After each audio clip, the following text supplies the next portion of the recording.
बार 5 Jammu parliamentary constituency में total 22 candidates जो हैं उन्होंने वो चुनाव लड़ रहे हैं। 22 कैंडिडेट्स हैं और जो वोटिंग की फैसिलिटी इस बार जो इलेक्शन कमीशन ने एम्फेसाइज भी किया है, व्यवस्था भी की गई है होम वोटर्स के लिए जो 85 प्लस उम्र के हैं और जो स्पेशली एबल्ड लोग हैं उनके लिए, जो प्रिवेंटिव डिटेंशन में उनके लिए और जो इसेंशियल सर्विसेज में आप देखते हैं 7 कैटेगरी नोटिफाई किया है इलेक्शन कमीशन ऑफ इंडिया ने जम्मू कश्मीर के संदर्भ में। तो उनके जो एम्प्लॉयज़ हैं जो इसेंशियल सर्विसेज की कैटेगरी में आते हैं उनके लिए वोटिंग की फैसिलिटी।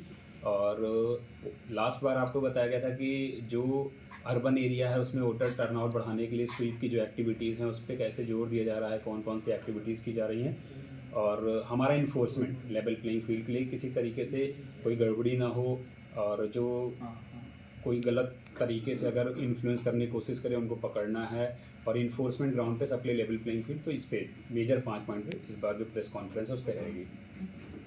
सर कल अगर देखा जाए होम मिनिस्टर जी का भी दौरा है, क्या उसको लेके भी तैयारी फुल फ्लैश है सब? इलेक्शन के टाइम पर जो मतलब सिक्योरिटी अरेंजमेंट होता है वो तो मतलब होता है, बाकी पॉलिटिकल रैली है तो उस पर हमारा ज़्यादा। सर इलेक्शन कमीशन की तरफ से कुछ सीजर्स किए गए हैं क्योंकि अक्रॉस द कंट्री बड़े लेवल पर जो है कैश सीजर हुआ है, उसके अलावा भी बाकी सीजर्स किए गए हैं।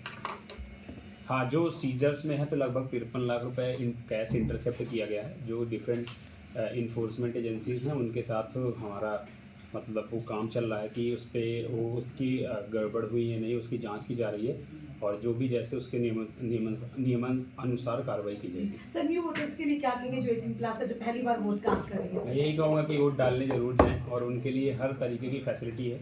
अब वैसे आपने होम वोटर्स 18 साल के ऊपर जो अभी हैं उनको वोटिंग का बताया है, तो मैं उनको रिक्वेस्ट करूँगा कि वोट डालने ज़रूर जाएं और स्वीप का प्रोग्राम उनके लिए किया भी जा रहा है। हम मतलब जिस तरीके से उनको प्रेरित कर सकें उस तरीके से जो जिला निर्वाचन का पूरी टीम है वो पूरी तरीके से लगी हुई है कि हर कोई वोट डालने जाए और हम व्यापक तरीके से मतलब बहुत अच्छे तरीके से वो कर सकें, लोगों को जागरूक कर सकें कि वोट डालने जरूर जाए। सर इलेक्शन कमीशन जो है देश के कई हिस्सों में जहां हेलीकॉप्टर का प्रयोग हो रहा है, हेलीकॉप्टर पर भी छापेमारी कई जगह की गई है। क्या आपकी जो इस कॉन्स्टिट्यूंसी है किसी कैंडिडेट की तरफ से हेलीकॉप्टर यूज़ किया गया है, उसकी क्या जांच की जा रही है? अभी तक कोई यूज़ नहीं किया गया। बाकी यही बात आप जो पूछ रहे हैं सारा कुछ नियम संगत है, नियम जिस हिसाब से कहता है उसके हिसाब से किया जाए। इस बार बदलाव क्या किए गए हैं सर? इस बार तो ये सबसे इम्पोर्टेंट चीज़ है कि जो होम वोटर 85 प्लस के ऊपर हैं, जिनकी उम्र 85 से ऊपर है और जो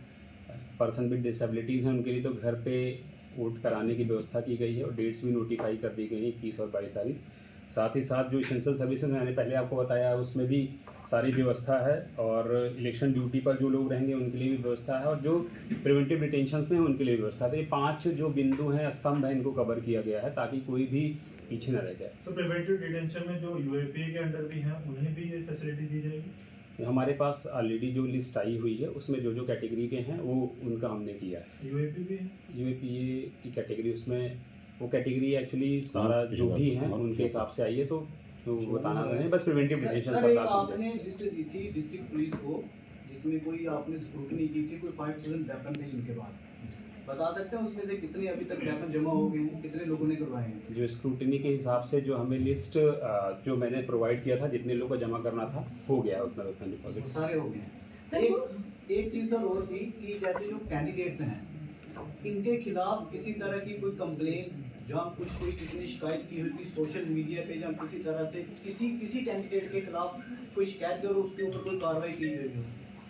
2-3 कंप्लेंट ऐसी आई थी तो जो शिकायत करता थे तो उनको प्रॉपर रिप्लाई दे दिया गया है और जो नियम संगत कार्रवाई थी वो की गई। नाम बता सकते हैं सर कि कौन लोग? नाम की जरूरत नहीं, आई थिंक सर कुछ एक लोग अभी भी हैं जो आप ले सकते हैं जो लाइसेंस जिनके पास वेपन है पर उन्होंने जमा नहीं करवाए हैं और वो कहते हैं मैं अपनी सुरक्षा के लिए रखे हैं। अगर उन्होंने नहीं डिपॉजिट कराया क्या उन पर कार्रवाई जो होगी? मेरा आदेश हुआ था वो 4 कैटेगरीज में हुआ था जिससे चुनाव में बाधा या उस छवि वाले लोग थे। तो ऐसे जितने भी लोग हैं वो एसएसपी साहब ने मुझे लिस्ट दिया था कि इनके वेपन डिपॉजिट हो गए हैं, तो जो उस कैटेगरी में फॉल करते हैं उनके वेपन डिपॉजिट हो गए हैं। सर स्वीप के तहत अवेयरनेस लगातार करवाई जा रही है, वोटर्स को भी कहा जा रहा है वोट डालना बड़ा ज़रूरी है। क्या फार फ्लंग्स एरियाज पे भी इसी तरीके से जो है मैसेज जा पा रहा है? क्योंकि वहाँ कई लोगों के पास तो शायद एंड्रॉयड यूज़र भी नहीं है, मोबाइल भी नहीं है समाचार पत्रों के जरिए पढ़ते होंगे, क्या वहाँ तक भी पहुँचा जा रहा है? बिल्कुल, मतलब इलेक्ट्रॉनिक मीडिया के साथ साथ प्रिंट मीडिया पर भी जोर दिया जा रहा है और जो भी उनके माध्यम हैं जिनसे उन तक निर्वाचन आयोग पहुंच सके वो किया जा रहा है।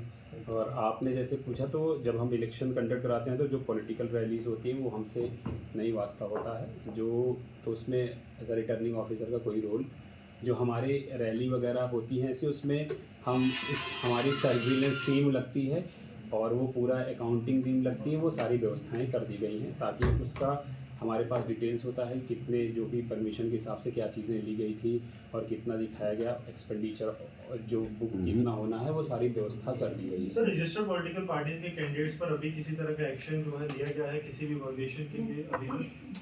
हम नोटिस हमने बहुत सारे इशू किए हैं और उसमें जवाब भी आ रहा है, उसके हिसाब से कार्रवाई की जाएगी। अभी जो तक कोई जवाब एक्शन लिया गया है? अभी तक तो नहीं। सर सीजर में इसके कैश के अलावा कुछ ऐसे लिक्वर है या लीकर भी पकड़ा गया है, लगभग 800 लीटर शराब भी पकड़ी गई है, ओके। तो उस पे है तो वो भी पकड़ा गया।